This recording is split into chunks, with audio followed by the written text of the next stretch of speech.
সহিহ বুখারীর 1425 নম্বর হাদিস, রাসূলুল্লাহ সাল্লাল্লাহু আলাইহি সাল্লাম বলেছেন, কোনো পরিবারে যদি কোনো স্ত্রী কোনো বিপর্যয়ের বা ঝগড়া বিবাদের ফাসাদ সৃষ্টি করার লক্ষ্য ব্যতীত ওই স্ত্রী যদি বা ঘরের রমণী যদি তার স্বামীর কোনো অর্থ সম্পদ থেকে যদি সে দান করে, সেটা হতে পারে চাউল, হতে পারে টাকা, হতে পারে, মানে কেউ যদি উদ্দেশ্য প্রণীত এমন না থাকে যে ঝগড়া বিবাদ বা ফাসাদ সৃষ্টি করা, এমনটা যদি না থাকে, তাহলে যদি সে দান করে, আল্লাহর নবী সাল্লাল্লাহু আলাইহি ওয়াসাল্লাম বলেছেন যে তাহলে আল্লাহ সুবহানাহু ওয়া তাআলা তাকে এই দানের বিনিময়ে তাকে সওয়াব দান করবেন, তার সমপরিমাণ সওয়াব আল্লাহ তাআলা তার স্বামীকে দান করবেন,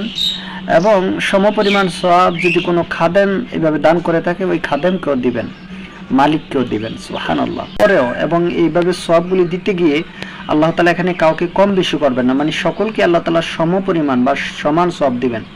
কারোর কাছ থেকে এখানে কমতি করা হবে না, যে